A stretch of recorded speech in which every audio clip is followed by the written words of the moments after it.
యంత్రాంగం. నాటకం అంటే సమాజానికి జీవం పోస్తుంది. అందుకే నాటకం సజీవం. గుర్తుంచుకోండి, చదువుకుంటూ ఉద్యోగాలు చేస్తూ నాటకం వేయచ్చు. ఏదేమైనా సరే నటీనటుల కోసం నా అన్వేషణ ఆగదు. బాలనటుల కోసం నా అన్వేషణ ఆగదు ఆగదు ఆగదు.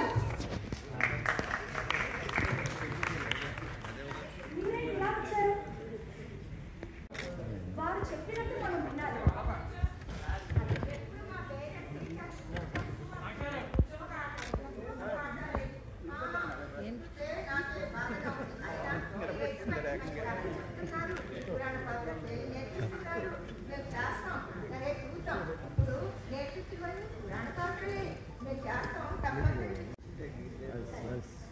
నేర్పించిన పాత్రలన్నీ ఒక్కొక్కరుగా మనం చేసి చూపిద్దామా? ఏవైనా తప్పులుంటే నేను సరిదిద్దుతాం. సరే సరే, ముందుగా మనం చిన్న ప్లేతో స్టార్ట్ చేద్దాం. ఓకే? yes, రండి నాతో రండి.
ఇంతవరకు జరిగిన సంఘటనలు మీకు తెలియకపోవు.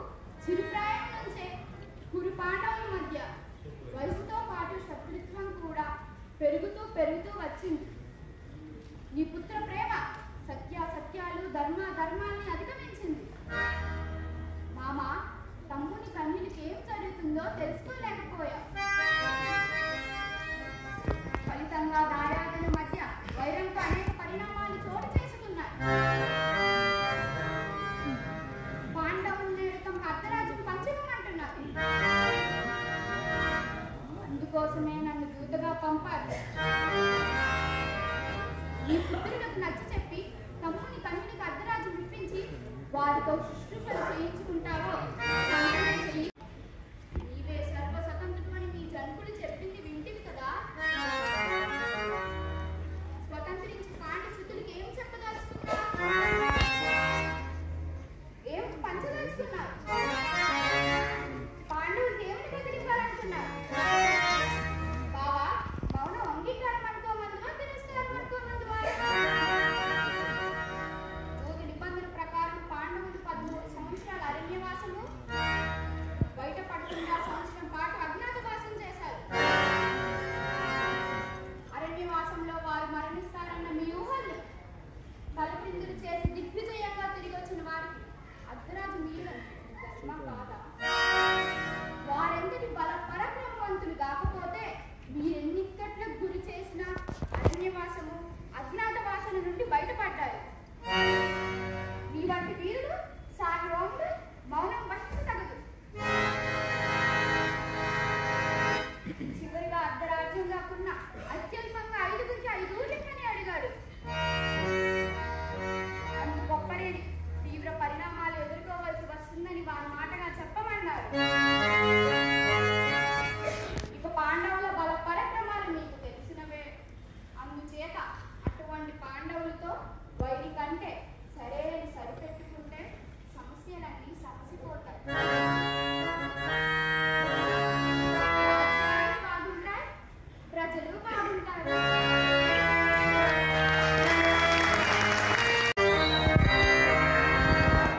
దూతకృత్యము నడపడానికి వచ్చిన వాడు పంపిన వారి హెచ్చరికో అతప్పిక మాటలో సమయంతో ప్రస్తావించాలి కానీ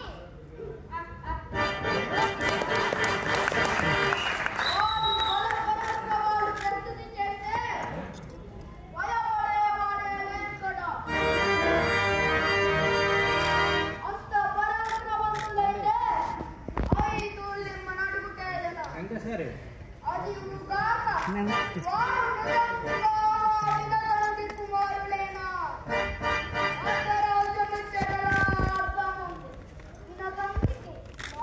కుమారులైన వారికి అర్ధరాజ్యం ఇస్తే ప్రజలు నవ్విపోతారు.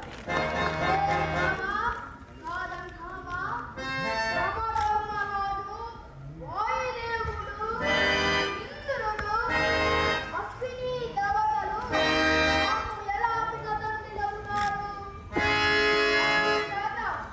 నాకు కాని వారికి అర్ధరాజ్యం ఇవ్వడం కాదు కదా. కలిపి ఒక్క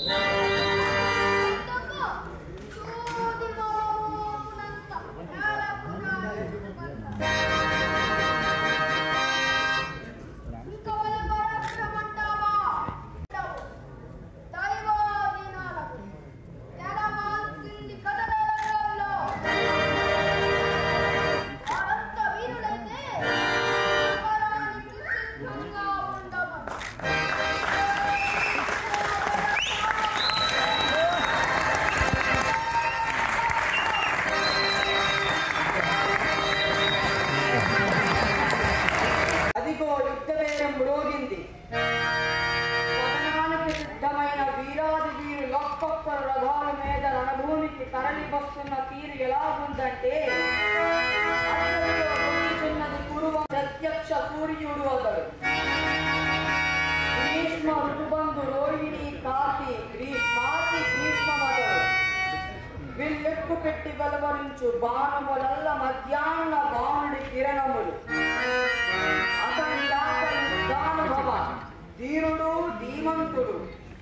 గురువు పరశురాముడిని ఎదిరించి నిలువరించిన వీరుకాడు.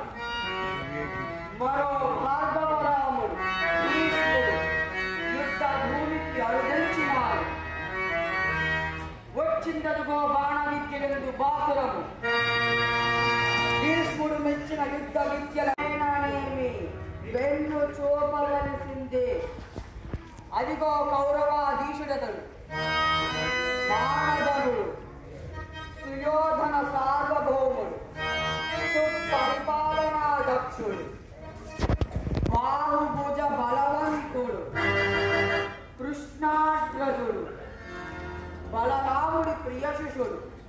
గదాయుద్ధ ముందు బహునేర్పరి మహాగజం మీద మహాగజం ఒకటి ఎక్కి వచ్చిందేమో అన్నట్లు వచ్చినంత దుర్యోధనుడు. వచ్చువాడు తప్పుడిని గెలువ కంకణం కట్టుకున్న కర్ణుడదు. సూర్యాంశ సంభూతుడు, శౌర్యవంతుడు, శాపగ్రస్తుడయ్యి రణమున మరణము సత్యమని తెలుసు మహేంద్రుడే దానమడిగాడని శత్రువుల నగ్గ సామర్థ్యమున్నా చాలు. సహజ కవచ కుండలము లేదయని దానమిచ్చిన మహాగణుడు గుణనీయుడు. అందుకే అతి దానాంతద కర్ణః అని చెప్పబడింది. వచ్చిందలిగో ధర్మరథం. అధిరోహించిన వాడు పాండవాగ్రజుడు ధర్మరాజు. యమధర్మరాజు సుతుడు. ధర్మమంది సమవర్తి అతడు. ధర్మశాస్త్రాలు పురాణాల సారమెరిగిన వాడు. అయినా కథన రంగంలో కూడా తక్కువేమీ కాదు. సమరోత్సాహమును అరుదించినాడు రణభూమికి ధర్మరాజు.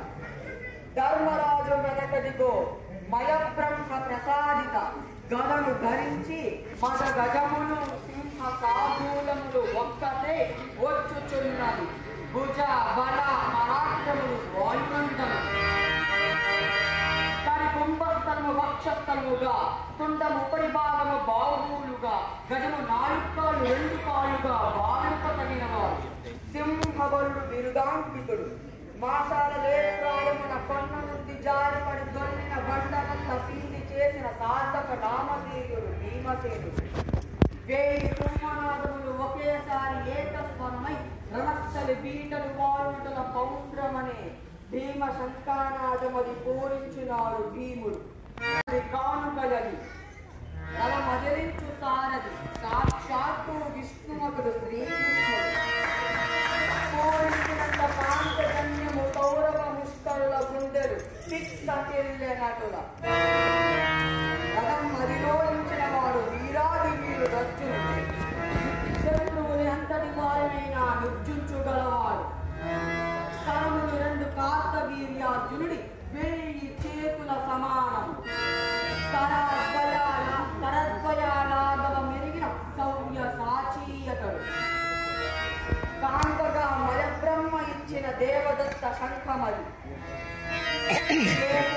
భత్సనాదం కర్ణవేరి ప్రక్కనే పర్జన్యములిమినట్టు పర్జన్యుడు పూరించే దేవదత్త శంఖానాదం.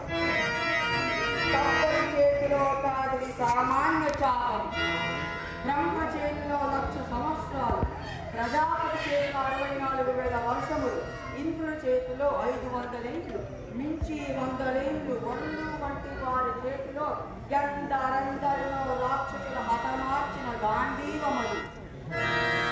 ఆపై అర్జునుడు చేతచాపమై ధనంజయుడి ధనస్సయ్యింది. పాండవ దహన సమయంలో ఉతరుడి వరంగా సంక్రమించిన గాంధీవాన్ని ధరించినాడు అర్జునుడు. ఆగ్నేయ వాయు సోమకేంద్ర పొరపాటును కర్ణాన్ని ఉచ్చరించినట్టు తెలుసు. అవును, రాయబారం విఫలమైనప్పుడు నా జన్మరహస్యాన్ని చెప్పి నన్ను పాండవపక్షం వహించమన్నాడు కృష్ణుడు. పాండవపక్షంలోకి రావడం అసాధ్యమని నేనప్పుడే చెప్పాను. భీష్మాచార్యులు వారు కూడా అంపశయ్యం మీద ఉన్నప్పుడు నా జన్మరహస్యాన్ని చెప్పి నన్ను పాండవపక్షం వహించమన్నాడు కృష్ణుడు. అయినా పాండవపక్షంలోకి రావడం అసాధ్యమని నేనప్పుడే చెప్పాను. భీష్మాచార్యులు వారు కూడా అంపశయ్యం మీద భీష్మ ద్రోణ, కృపాచార్య, అశ్వత్థామాది వంటి వారు నిలదీసి మీరన్నట్టు రాజ్యమున్న వారే క్షత్రియుడంటే రాజేని రాజుని చేస్తానంటూ అంగరాజ్యానికి పట్టాభిషిక్తుని చేశారు. అంతేగాక ప్రాణమిత్రుని భావించి అర్ధసింహాసనం నుంచి గౌరవించిన పురుషాల భూమిని ఎక్కాడు. తమలో ఒకరిగా అభిమానించిన గాంధారి మాటకు విధేయుడు. చివరి రంగులు కొట్టు కురుపక్షమే అయినా చంపకుండా మాత్రమే వదిలేస్తా, కానీ అర్జుని మాత్రం వదిలేదే. అర్జునుడు నా చేతిలో మరణిస్తే నాతో కలిపి పంచపాండవులుంటారు. నేనే అర్థమైతే నీ పంచపాండవులు నీకే ఉంటారు. దయచేసి నన్ను రాయనుగానే భావించండి. ఇక దయచేయండి. వీలైతే మరణం ముందు ఎట్టివారి కోరిక తీర్చాలని ధర్మం చెబుతోంది. నన్ను కన్నాని కాదమ్మా, కన్నాయిని పిలువమ్మా. నాకు సంతృప్తి మిగులుతుంది. దుఃఖించకు ధర్మగా. విధి చేతిలో మనం కానీ మన చేతిలో విధి లేదు.